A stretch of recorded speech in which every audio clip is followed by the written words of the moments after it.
And we kick off this evening with a look at the cinema. I'm not a complicated man. I like cinema. It's beautiful, beautiful cinema. Cinema history come to life. I found my solace in the small cinema I went to every Thursday night. I'm a professor of cinema. I go to the cinema for the stories. There was no competition between the cinema and seminar. I mean, it's not within the realm of conventional cinema. And now, here's Pace and Johnson with a cinema review.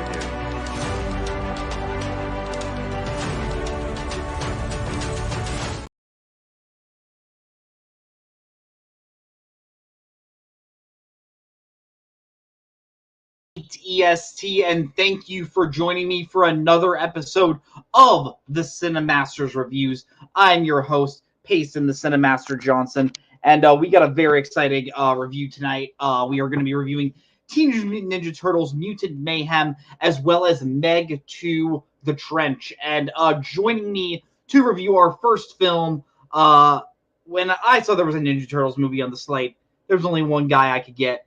The biggest Ninja Turtles fan I know. You know him as one of the co-founders of the video store, one of the guys who gave me this job to review movies on Cinemasters Reviews, Mr. VHS, Nazario Montenegro. Nazario, how are you doing tonight? Okay. I'm happy. I'm having a good time right now, so I'm gonna enjoy the present. Don't worry about fucking stress from work tomorrow. That's fair. As you might tell, Nazario is here. Language might be thrown out, even though this is a family film. All right. Yeah, we'll see what happens. Usually don't give my guests warning. But we're gonna step into our first review of the night, and that is Teenage Mutant Ninja Turtles Mutant Mayhem, directed by Jeff Rowe. This is the new animated film in the Teenage Mutant Ninja Turtles franchise. If you know the history of the characters, you got four turtles: Leonardo, Michelangelo, Raphael, Donatello. Usually they are fighting enemies called the Foot. The Foot are not in this movie. Instead, you have other mutated bugs led by their leader, known as Superfly, voiced by Ice Cube.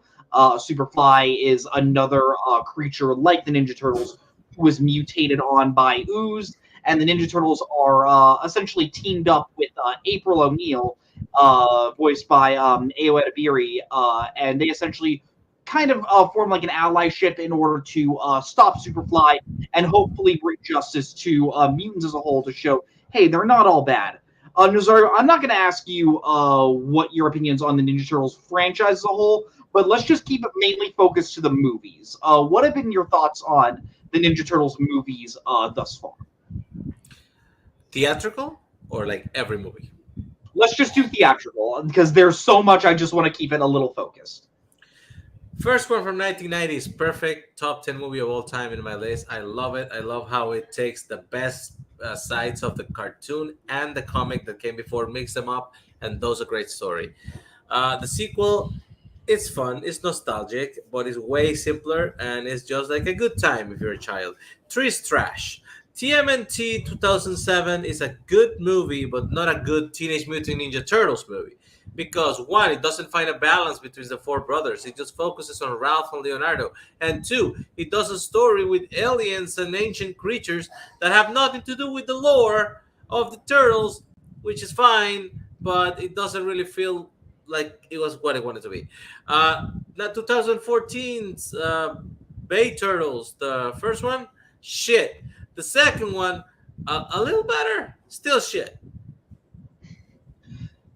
Thank you. That was really concise, and I really appreciate that. Yeah, I would say the first one still, the first one from 1990 is still the best Ninja Turtles movie. I think it has a really good balance of the like more fun and silly edge of the cartoons and the more edgier stuff of the comic books. The second one is honestly, like, I don't think it's better than the original one, but I do think it's probably my personal favorite just because of how much fun I had with that movie as a kid. A lot of nostalgia there. Go Ninja, go! 3 is the worst one. Like 3 is garbage. TMNT, I think, like you said, I think the animation is gorgeous in that one, but I do think the biggest issue is that it's really just the Leo and Raphael show, and the other turtles are kind of pushed to the side. And it gives too many people ammo in thinking that Raphael would beat Leonardo in a fight, which is insane because Leonardo. That is correct. That is the correct take. No, Leonardo would beat Raphael in a fight because Raphael is too emotional, and Leonardo would know exactly how to get under Raphael's skin. You are like those people that say Superman beats Batman. Batman will always beat Superman. Raphael will always beat Leonardo. Those are facts of life. Batman, in a fight where they both meet up and they're both randomly fighting, yes, Superman is going to beat Batman. But if Batman can take time to prepare and take time to prep weaknesses, then yeah, Batman can absolutely take Superman. But if Batman and Superman just meet up, Superman's gonna kill Batman in a second. Batman is always prepared. Sure. Okay. The Bay Turtles, not great. But yeah, I do quite enjoy the Ninja Turtle franchise as a whole. Going into this one, I will say one thing. I would agree with you that 3 is the worst because that is how I had them ranked. But I'm trying to rewatch the whole thing, see if my feelings change. And boy, did I hate 2014's Ninja Turtles. 2014's Ninja Turtles is, it's just bland. Honestly, they are ugly.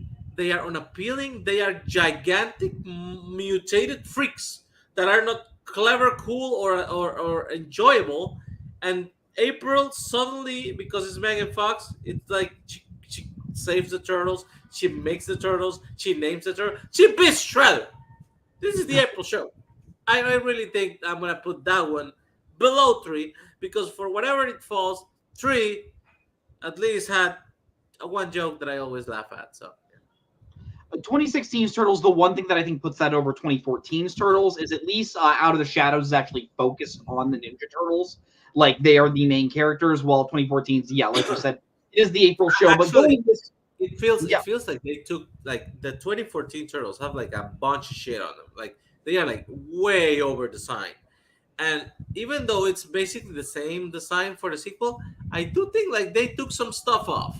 Or maybe they made the colors brighter. Something changed. Yeah, so going into this movie, franchise has been maybe a little rocky. So like you never know quite what you're gonna get with different iterations of the Ninja Turtles. But I'll be honest, I really enjoyed this movie, and I think a lot of it does come down to I love this this interpretation of the Ninja Turtles as characters.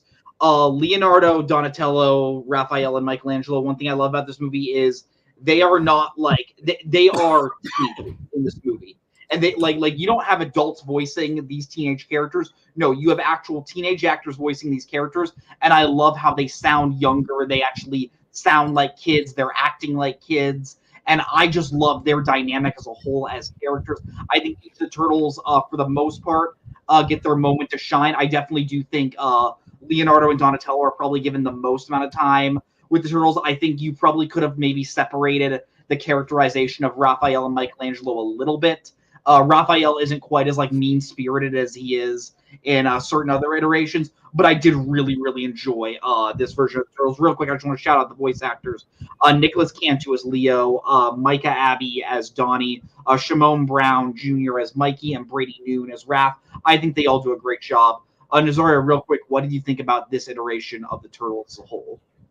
The voice actors I like a lot. I like the fact that they talk like children, that they actually feel more like the young. They have that young energy that the other movies, as much as they try to do, they never really catch because it's like catching a lightning in a bottle. It's like when you watch those movies where like 20-year-old pretends to be teenagers. They never act like teenagers. So teenagers doing teenagers, it's fun. The only one I knew, it was the kid. I think it was Raphael because that was a kid from the Mighty Ducks TV show that got canned from Disney Plus, right? Oh, maybe I can check that out real quick. I like that kid because that was a fun show. Better season 1 than season 2, where Emilio Estevez didn't come back. But yeah, you're correct. I wanted to keep watching that show, and it's now canceled and destroyed because whatever. So yeah, the energy was great. Actually, like I really like the fact they were playful, they were funny, because that's the original spirit of the Turtles. They can defend themselves and they know ninjutsu. Well, kinda in this version, but still, They are first of everything else. They're young teenagers and brothers who love each other and just want to have a nice time. And that spirit was completely achieved. As a Leonardo apologist, Leonardo has, since I was a kid, Leo was my favorite turtle. I think as I've gotten a little older, Donnie has sort of become my favorite turtle, but I've always had a soft spot for Leo. I think this interpretation of Leonardo is maybe one of my favorites. Of like, he's just sort of like the leader by default because he's the only one that's kind of like a stickler for the rules. Like when all the turtles are out like doing things maybe they shouldn't be doing, like trying to throw a party or like going out to the human world, Leo is always the one that like accidentally says what they were actually doing, and he's the reason why they get in trouble with Splinter. Leo's the one when they first meet April that like you can clearly tell he has a little bit of a crush on April, and all the turtles make fun of him for it. And I just love that brotherly dynamic, and I think that works really really well in this movie. Yeah, you know that is a fun fact that in different iterations of the Ninja Turtles, they always have different turtles being the one who falls for April. I've noticed Like that. in 2012, it was Donnie. Yeah. In the Bay Turtles, it was Mikey. Mikey, yep. This one is Leo. In the 90s, I think they all like acknowledged that she was kind of hot, but like no one really like. Casey Jones was there. Casey Jones was there. No, he's not a turtle. Yeah. I'm talking about the turtle. But the one that never goes for the female is Raph. No, Raph is too busy. He's too angry for that. He's too angry for his emotions. But yeah, speaking of this movie, I think this movie overall just has a really great voice cast. I think this version of April O'Neil is excellent. April O'Neil in this one, she's not a reporter like she is in some of the other movies. In this one, she is someone from high school who's trying to work on like a story for her school. She's voiced by Ayo Edebiri, who you might have seen her. She plays Sydney in The Bear. She's having a really great year as in general. And I also loved Ice Cube as the villain of this movie. Yeah. He plays Superfly, and he strikes the perfect balance of being funny, but also like extremely threatening. Like Superfly's plan to be like, yeah, I don't really have a problem with humans, but I'm just going to turn them all into mutants, I think is really, really fun. And Ice Cube really adds like the intensity to that character. Who were some of your favorite like characters in this movie, Nazario? I think voice acting wise, definitely Superfly, Ice Cube. It's the best. It's so threatening. You can like immediately tell he is the bad guy. He's like the main, and then he's not even really being a bad guy. He's just paying humanity back for what he feels happened to him and his creator. Other than that, I really like Paul Rudd as Mondo Gecko. Oh, it's very funny. Yeah, Humans, man, they gots to go. Like he's been the most Paul Rudd he's ever been since the 90s, and I really like that. And other than that, like the cast is pretty stacked. I would give props to Jackie Chan's Splinter for the voice work, although I don't really love the Splinter story wise. But I mean that's something we can deal with at a later point. But his voice acting is actually really good. Like I really like Jackie Chan. They definitely play Splinter a little bit more for comedy in this movie. And he's very much like a way more like he's always usually like a strict parental figure for the turtles, but this one he's like very prejudiced against humans. But like the movie gives like a fairly good reason as to why he's prejudiced against humans, because as you see in their flashback, one day he just decided to go out with the turtles up into the real world to see if humans would accept them. And humans immediately were very angry at them and were just like, go away, you guys are disturbing. And so they very much showed like Splinter has like this weird hatred for humans. But I was honestly a fan of Splinter's relationship with the turtles. You always get that like fatherly element to the characters, and I did quite enjoy that. And yeah, like you said, Jackie Chan just kind of feels like perfect casting for Splinter with his like history in martial arts movies. And yeah, Paul Rudd's very funny. I don't want to spoil what happens between Splinter and Paul Rudd's character, but there's some very, very funny stuff there. I also want to say most of the other mutants are I would say cameo voice roles. Yeah. Everything is mostly fine, but I did find particularly curious that Seth Rogen was doing another Warthog. Oh, Like interesting. Yeah. he has voiced two Warthogs in animated movies in like 4 years. Yeah. He voiced Pumbaa in The Lion King, and now he's voicing he voiced Bebop. Bebop. Yes. Always got to remember which one is which between Bebop and Rocksteady. Let's talk about the animation, Nazario. You can very clearly tell. I think this movie is heavily inspired by specifically Spider-Man Into the Spider-Verse, with how the animation kind of looks very like comic book esque. I think it worked pretty well most of the time. I think some of the action scenes are really, really like very well animated. I think the best action scene is the one that's done to like when you first see them working with April and you get the montage to No Diggity. By the way, this movie has a phenomenal soundtrack. And yeah, like I think that scene's great. I think there are at points where I think it gets a little too chaotic with its animation, and I have a tough time seeing what's going on. But for the most part, I think like even when it's just the characters talking, I think it has like that really cool comic book art style that makes this movie like pop in a way. What did you think about the animation, Nazario? Uh, I feel like when I watched the trailer, I thought it was definitely Spider Verse inspired, and it might as well be. But I don't think it goes for the same feel. I think Spider Verse does go for that comic book feel more. You know what it felt like to me? What did you like? It felt like children's drawings. Like if you take like if you're telling a kid to like make a story about mutated animals living in New York, like this is how they would probably draw it or imagine it. Like even the fact when you see the humans, you know the shapes of the heads are always kind of off, like one eye is bigger than the other and things Yeah. are like off centered. I feel like because I see what my kids draws and he draws like that. So I don't know if maybe that's what they were going for. Like maybe let's show you a movie through the way a child would see it or a young teenager would see it maybe. But I think it's distinct enough from the Spider Verse to earn its own thing. It does. It's very energetic, and the images fly on screen. Like I was surprised because I didn't know who the director was. When I figured out it was the one from the Mitchells versus the Machines, made sense because it has that high spirit, speed animated style. You know, No, just absolutely. a lot more. I don't know. It kind of it was a mix of like stop animation and crayon drawing or something. But it was spectacular. I do feel that the night scenes, which are most of the movie, like when they were heavy on the action, some things can like lose in the motion.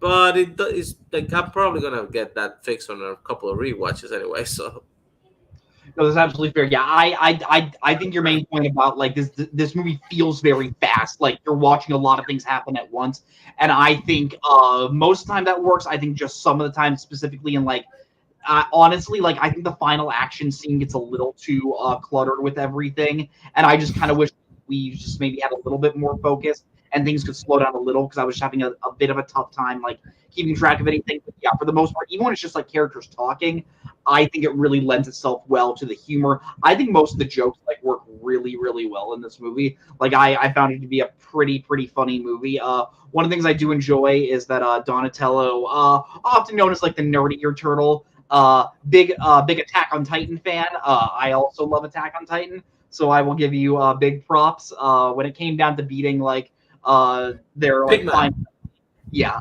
I don't want to say how they do it, but they use some of Donnie's knowledge from Attack on Titan. I found that very fun. I like to say that my favorite joke of the whole movie is pretty stupid. It's like a 2 second joke, and if you haven't seen the movie, you won't know what I'm talking about.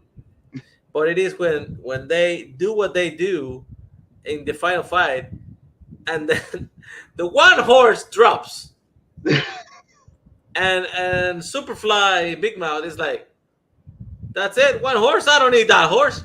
I almost peed my pants. It's great. It really is great. I think this movie has a really interesting like subtextual message of like, hey, would humanity ever accept like these characters if they did exist, even if they knew they are there for heroic reasons? And throughout the movie, the turtles are trying to prove, hey, look, even though we might be outcasts, even though we might look different, we're still gonna fight for good. We want to fight for humanity. And even though the movie's coming at it from a very like rudimentary view, from a very like, okay, even children can understand this message, I personally thought it was really effective, and I honestly really loved the ending. I don't want to spoil the ending, but like where the characters end up, I was like, you know what, that is really fun, and we've never really seen It was that, different. yeah, that version of the turtles in a movie form. And even taking aside the post credit scene, which does set up for a sequel, which I do think it sets up in a respectful way, because I think this movie does tell a very complete story. I was a big fan of how this movie ended. Nazario, what did you think about like the message and where we ended up as a whole? I actually dig it. Like, it's a very different thing than we've ever had with the turtles before. I think it also embraces the teenager fact more than the other movies because of that. Like, if you see any of the other movies end up where this one's end up, like, it would feel weird because the Teenage Mutant Ninja Turtles never really feel like teenagers, except in this movie. Sorry. I do have some nitpicks, but I think it's mostly as a purist. Like, I didn't enjoy the change that they did with the Baxter Stockman character. Like, I know they're trying to do something different, but Baxter Stockman has an arc, and I was convinced by the trailers and by the toys, by the way, that he was going to have this arc in this movie. They made a switcheroo in there. It's fine. Like, I can live up with it, but I didn't love it. And the other thing that really, really sticks it for me is that for the second reboot in a row, they decide to make a nonsense explanation where it's not needed, which is how the turtles learn their martial arts. That did bother me. That did honestly bother me. What is the problem with the original story?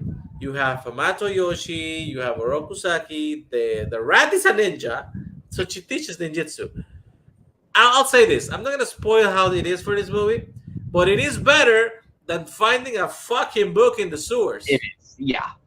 No, when you're a rat who cannot read. Okay.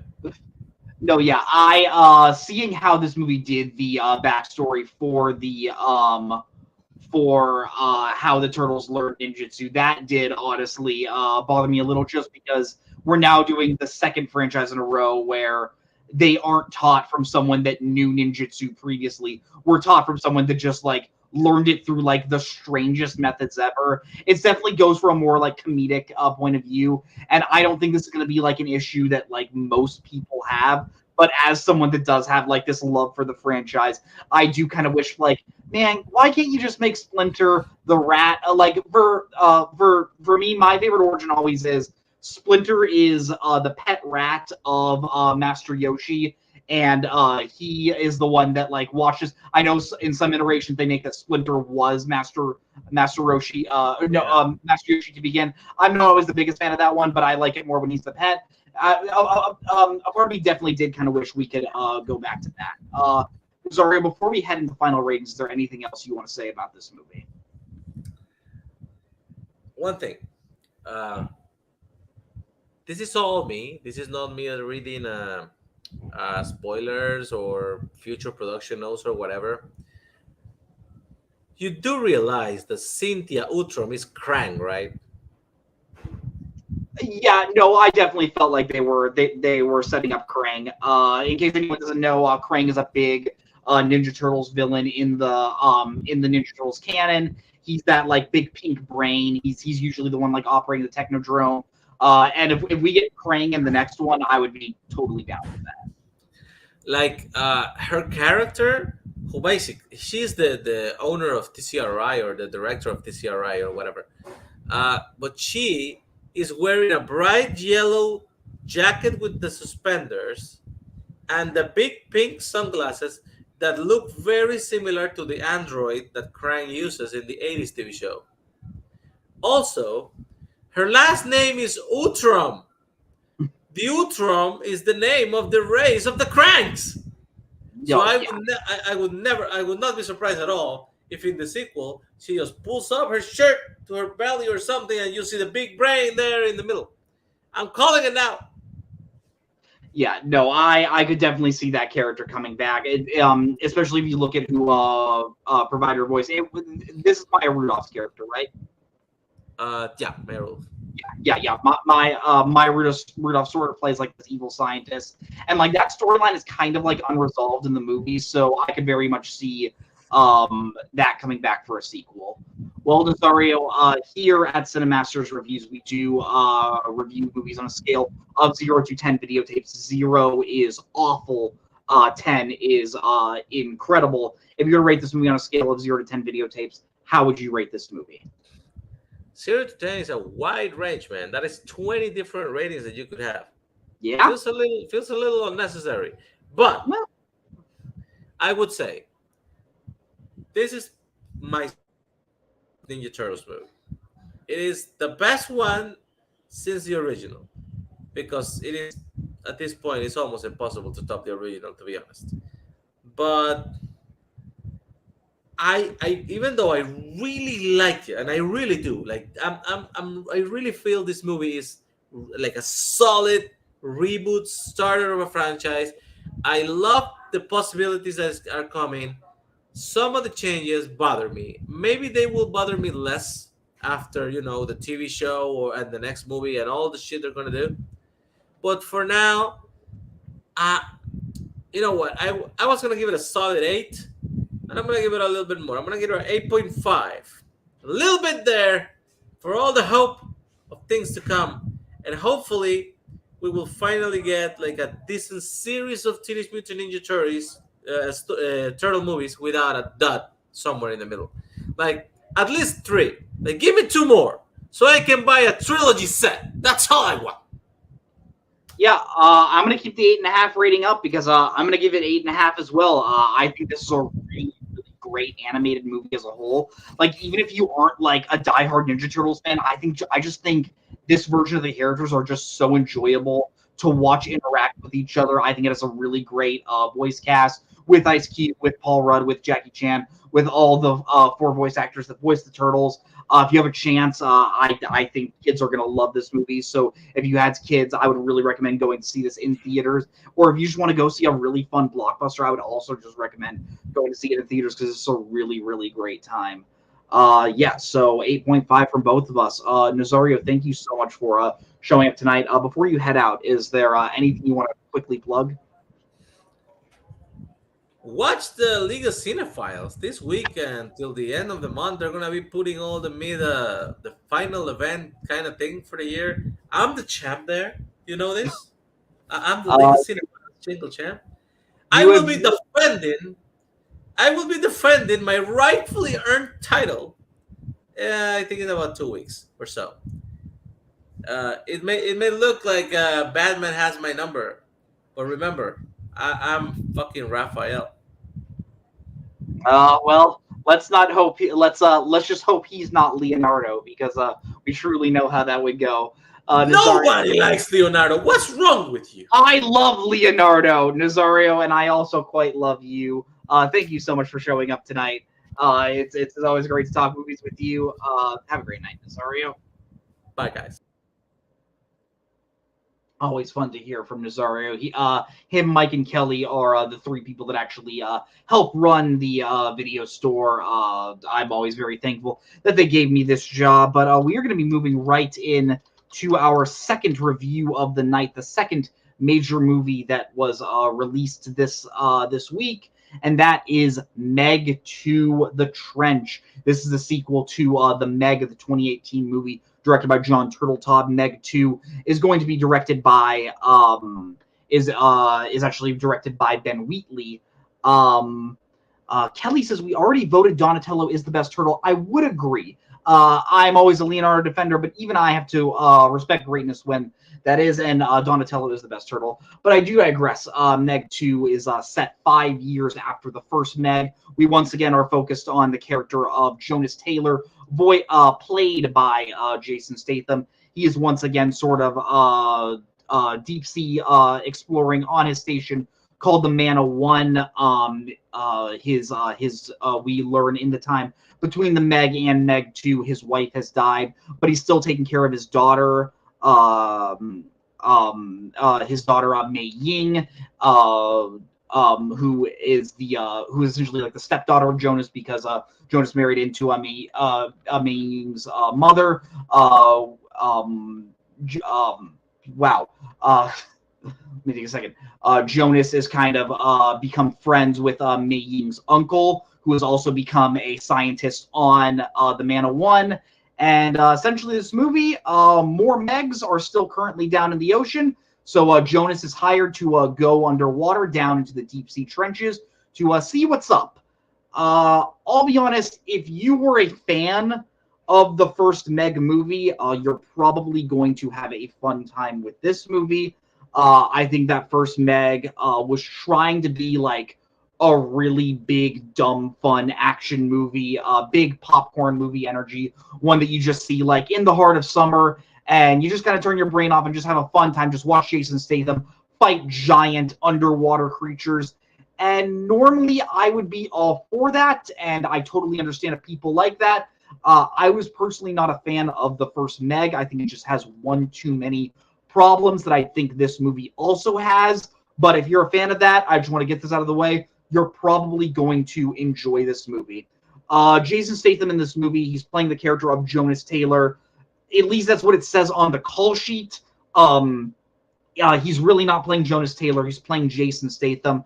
I think Jason Statham has kind of gotten into the groove of just playing these like ultra gruff, ultra macho guys that for some reason is like a scientist, even though Jason Statham, like no scientist looks or like talks like Jason Statham, and here's just this guy that looked like he just got into like 20 bar fights in England, and yep, this guy is your scientist that's just like super like knowledgeable on sharks and megalodons. But honestly, like that's really not an issue. Like Jason Statham, he's found a brand in playing these like really gruff action heroes. I think Liam Neeson kind of does the same thing. I'm honestly a little bit more of a fan of the Liam Neeson like gruff action hero character, but the Jason Statham one is always fun as well. My main issue with this movie, and it's the same issue I had with the first one, this is a movie that should be trying to just be a really dumb, fun action movie where Jason Statham is fighting giant sharks, finding ways to kill these like really cool underwater creatures. The CGI in this movie is decent. Like you can very clearly tell it is CGI, but I don't think it's like a major issue. It doesn't take you out of the movie. You're not like, wow, I can tell those fishes are fake. My experience with the movie is ruined. But like it's big, it's loud. You should be having these huge action scenes, and the movie never wants to have that. This movie takes about like 45 minutes into its 2-hour runtime to finally have its first action scene. We have all this set up about how there's now like this new area called the Trench, which is spurting out new underwater creatures, which could be a threat for our human characters up above the surface. And there's just so much talk about like there's just so much talk about like, oh, Jonas is like doesn't like the public eye, doesn't like public speaking. There's now these elements down below that these like evil rich billionaires want to be harvesting. Tell me if you've heard this before. And I just think these movies just take themselves way too seriously. The characters are never having as much fun as you think they should be. I think there are 2 actors in this movie that are having a lot of fun. They are the like shining spots, and that is Cliff Curtis and Paige Kennedy. They play the engineers and the operation managers on the Mana One, which is like this big underwater station. And when it's just focused on them, they're saying a lot of jokes. They're having a lot of fun with this movie. They know what type of movie they're in. I just don't think anyone else really knows, because they're just taking it like this is a matter of life and death. Well, at the end of the day, like, look, even if these creatures end up getting above, escaping the trench and going onto this beach, it really is just one beach, and like, it's not the end of the world like the movie wants you to think. And because it can never have like that big amount of fun, like a movie like Pacific Rim, like I think the reason why Pacific Rim works so well is because no one is taking it like too seriously, and you're willing to have scenes where you have a giant robot taking a cruise ship and just slapping a giant alien monster with it. Like, that's what we want to see. Like, we want to see scenes of Jason Statham just like punching sharks or just like ramming a submarine into a giant octopus. But you never really have that because it wants to show you that these characters are in some form of danger. And I just don't think that's needed in a movie where it essentially is you're coming in to see Jason Statham fight a giant shark. One of the other major issues with this movie, when we actually go down into the trench, the people who lit this movie did not know how to properly light a movie because it just looks ugly, it looks dark, and when you should be watching these fun action scenes and seeing all these like cool aquatic creatures, you can barely see anything because the people who shot this movie didn't know how to shoot scenes that are underwater, and you just end up you just end up feeling a little bored. You feel confused because you can't really see what's going on, and that would honestly be okay if this was like a horror movie and they were going for that atmospheric feeling, but you can very clearly tell that this movie is not going for that because you just always keep going to an action scene where all the tension is taken away.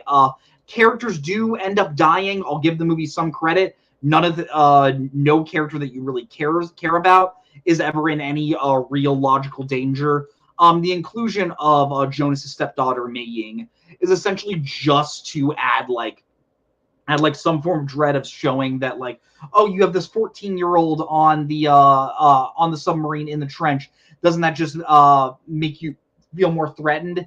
And it just feels honestly just kind of manufactured, and it just feels like a cheap way to get tension out. And you know the movie isn't going to put this kid in that major harm's way.